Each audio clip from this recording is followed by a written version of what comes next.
জনের বিষয়ে সমস্ত সত্যিটা জানতে পারলো রাহি। কি হলো পুরোটা জানতে ভিডিওটা প্রথম থেকে শেষ অবধি দেখতে থাকুন।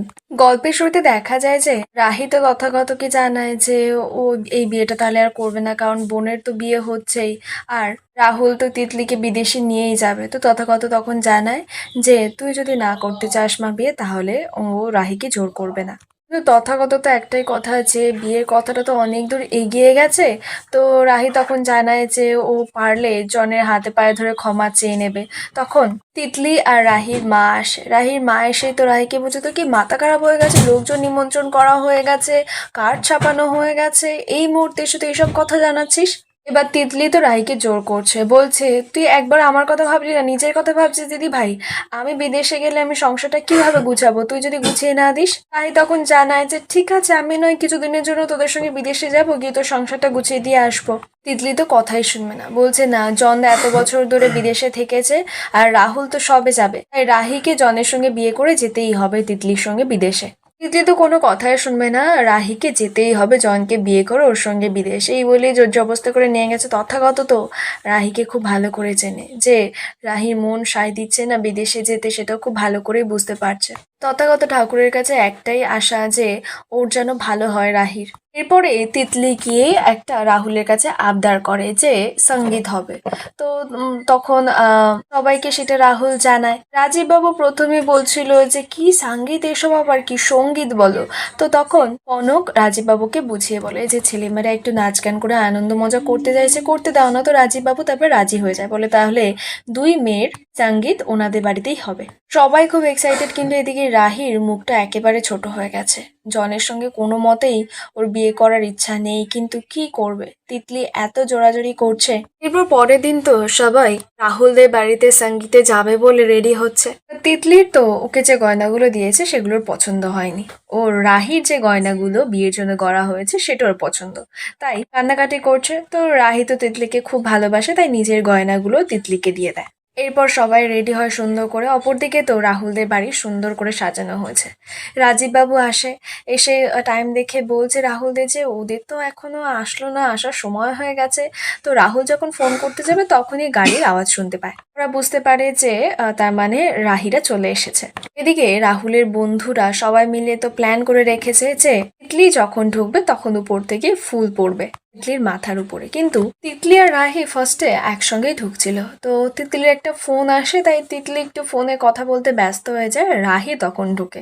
আর ঠিক সেই সময় রাহুলের বন্ধু উপর থেকে ফুলগুলোকে ফেলতে থাকে। রাহিও তো অবাক হয়ে যায়, খুশিও হয়ে যায়। এবার সবাই তো রাহিকে দেখে যেন চোখ আর ফেরোতে পারছে না। এদিকে রাহুলের মুখটা ছোট হয়ে যায়, কারণ ও তো তিতলির জন্য প্ল্যান করেছিল। কিন্তু ওর একটাই সমস্যা, যে যখনই ও তিতলির জন্য কিছু প্ল্যান করে তখনই সেখানে রাহি চলে আসে। কেন যে এরকম হয় ও কিছু বুঝতেই পারে না। রাহি তারপরে ঘরে ঢুকে প্রথমেই তো গুরুজনদের প্রণাম করে, তারপরে তিতলি আসে, এসেই তো দাঁড়ায়। তো রাহুল আর তিতলি দুজন দুজনকে দেখছে। তিতলি প্রথমেই তো একেবারে ছুটে রাহুলের কাছে যায় জিজ্ঞেস করতে যে ওকে কেমন লাগছে। রাহুলও তখন জানায় যে হ্যাঁ সুন্দর লাগছে। সবাই তো তারপরে আসে, রাহির পরিবারের লোকেরা সবাই তো রাহুলদের বাড়ি দেখে একেবারে মুগ্ধ। জনও সেখানে আসে। এদিকে রাহি মনে মনে বাড়িটা দেখে ভাবছে যে এত সুন্দর পরিবার, এত এত দারুণ একটা বাড়ি, ও এসব ছেড়ে বিদেশে গিয়ে থাকবে।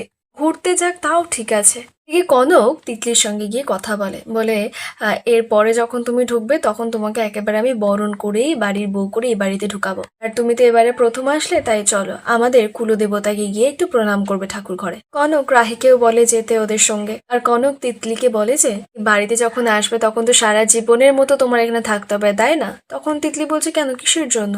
ওর তো শুধু বিদেশে থাকারই ইচ্ছে, তাই বলছে আমরা তো এই বাড়িতে তেমন একটা থাকবো না, তাই এই বাড়িতে। তখন রাহি রেগে যায়, তিতলিকে বলে যে এটা একটা বাড়ি, আর এই বাড়ির আত্মা হলো ঠাকুর ঘর। রাহি আর কনক তারপরে তিতলিকে ঠাকুর ঘরে নিয়ে যায়। কনক তিতলিকে বলে যে ফুল নিয়ে একটু ঠাকুরের পায়ে তুমি দাও। তো তারপর রাহি তিতলির হাতে যখন ফুলটা দেবে তখনই তিতলির বান্ধবী ওকে ফোন করে, ও সঙ্গে সঙ্গে ফোনটা ধরে নেয়।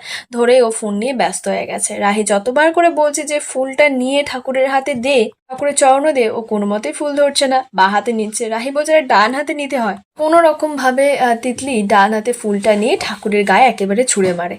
আর সেটা এসে তো রাজীব বাবু দেখে, সঙ্গে তো কনক দেখে। এইসব তিতলির ব্যবহার দেখে তো ওনাদের একদমই ভালো লাগছে না, উশৃঙ্খল একটা ব্যবহার। তিতলি তো একেবারে নাচ গান এসব নিয়ে ব্যস্ত যে কখন বান্ধবীরা আসবে। ও তো তাড়াতাড়ি করে রাহুলকে গিয়ে ফোনটা ছুটে দেয়, ঠাকুরকে প্রণাম করারও কোনো ব্যাপার নেই। রাহি তারপরেই তিতলির হয়ে ঠাকুরের কাছে ক্ষমা চেয়ে নেয়, আর তিতলি যে ফোনটা ছুড়ে দিয়েছিল সেটা ভালো করে ঠাকুরের চরণে আবার রেখে দেয়। রাজীব বাবু কনকে সেটা দেখে খুব ভালো লাগে। তখন রাজীব বাবু মনে মনে বলছে, ঠাকুর তোমার হাত থেকে ফুলটা নিল রে রাহিমা, দেখি এই বাড়ির আত্মা তোমাকে আটকে রাখতে পারে কিনা। এরপরেই তো সবাই সুন্দর একসঙ্গে নাচ গান করে। একটু পরেই সেখানে একজন পুলিশ আসে।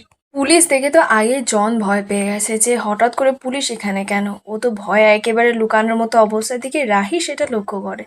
এতক্ষণ তো জন ঠিক ছিল, হঠাৎ করে পুলিশকে দেখে ভয় পেয়ে কেন গেল। জন তখনই ওখান থেকে আগেই সরে যায় পুলিশকে দেখে। এদিকে রাহুল অফিসারকে দেখে বলছে, "রে বর্মন কাকা, তুমি এসেছো?" বর্মন বাবুর সঙ্গে তো রাহুলদের বাড়ির সবাই আলাপ। উনি তো রাহিকেও চেনে, ভাবে যে রাহির সঙ্গে হয়তো রাহুলের বিয়ে হবে।